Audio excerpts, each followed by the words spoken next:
Are you getting the most value out of your code of conduct? Are you using your code of conduct to its best advantage? Hi, my name is Batabile Mtombeni. I'm the founder and principal of Untangled Resolutions. At Untangled Resolutions, we help our clients to design and implement conflict and complaint management systems that are trauma-informed, inclusive, and effective. Contact us at untangledresolutions.com to see how we can help you to improve how your code of conduct works for you. So, are you getting the best value out of your code of conduct? I'd like to share with you today 3 ways in which you can be getting value out of your code of conduct that might be hidden from you at this moment.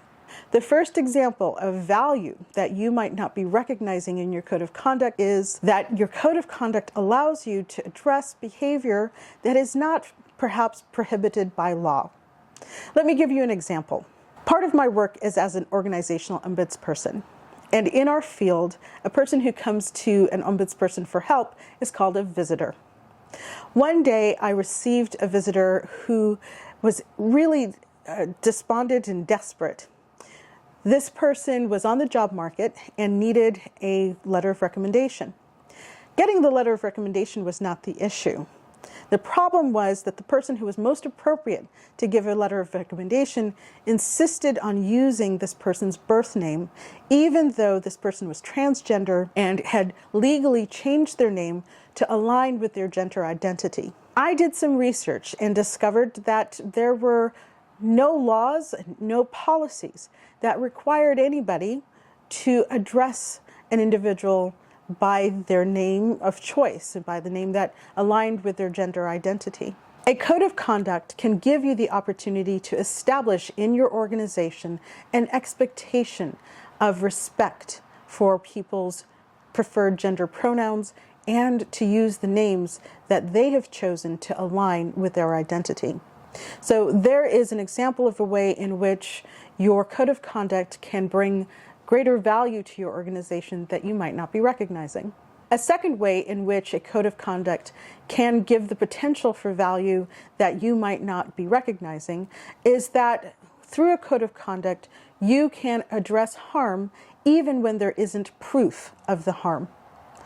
In most organizations, the processes, the procedures, and the protocols that are used for addressing violations or alleged violations of codes of conduct draw from our criminal code and our criminal procedure.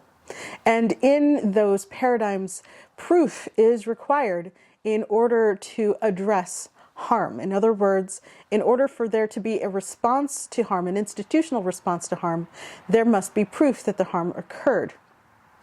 With a code of conduct, you can choose to adopt processes that are more needs-based and transformative, that allow for there to be an institutional response that can foster healing and foster reconnection for a person who has experienced harm, even if that person cannot prove that the harm occurred. I'm going to make videos in the future that go into greater depth about how those processes can be created and what it looks like to have them active in your organizations. But for now, I can tell you that you have an option.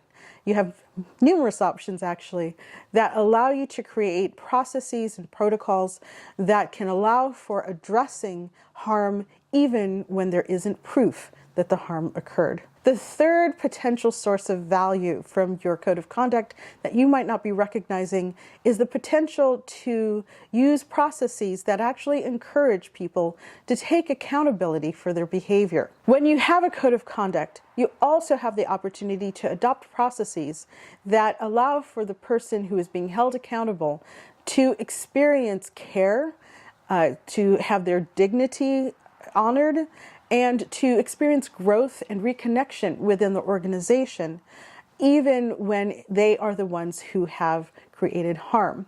I can understand how some of you might be feeling skeptical about what I have just suggested. And so I'd like to give you an example.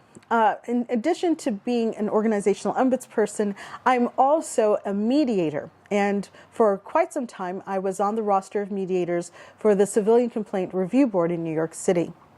Now, the Civilian Complaint Review Board is tasked with responding to allegations of police misconduct, including police brutality. For example, the Eric Garner case, where a black man was choked to death by a police officer after being discovered selling loose cigarettes, would be the kind of situation that the CCRB might be tasked with investigating.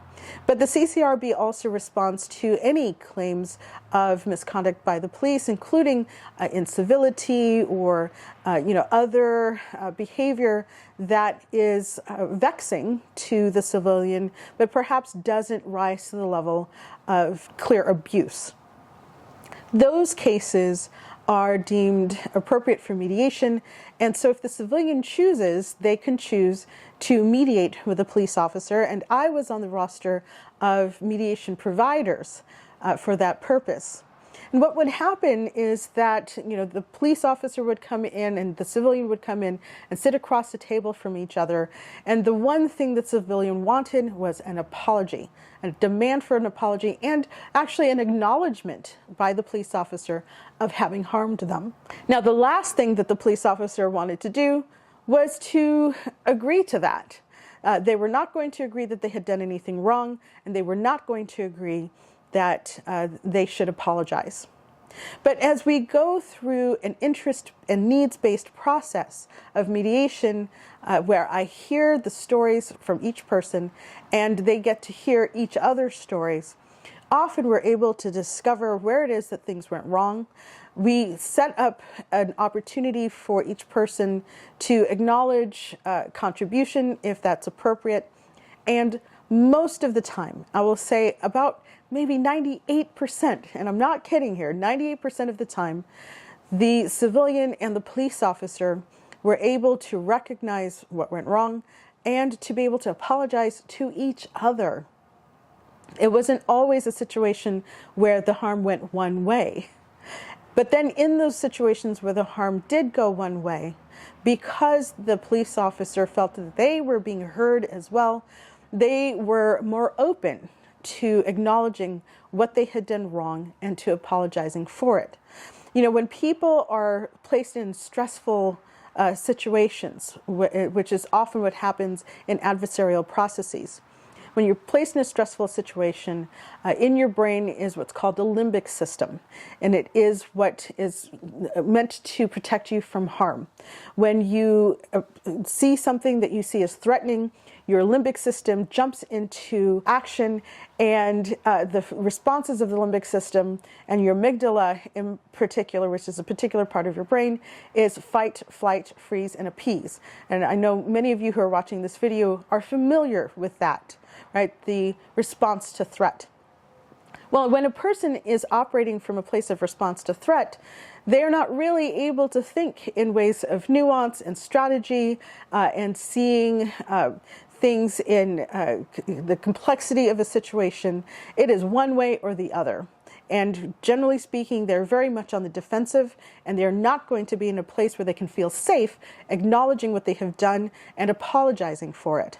The difference when you are focused on using a needs-focused process is that you first give an opportunity for the person who's being held accountable to feel that they are being heard. Even if you don't agree with what they have done, you can still show understanding. Just that experience of being heard can help an individual to come down from that place of threat and to be able to participate in a process of restoration where they can acknowledge that they engaged in behavior that resulted in harm.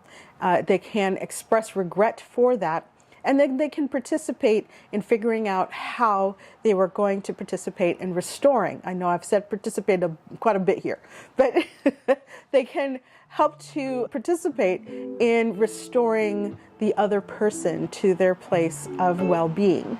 I hope that you've enjoyed this video and that it has given you great value. Thank you so much for watching. If you enjoyed this video, please give me a thumbs up. Subscribe to this channel so that you can get more content about how to get the best value out of your code of conduct, and ding the bell so that you are always notified when I post new content. I look forward to seeing you in the next video. Have a wonderful day.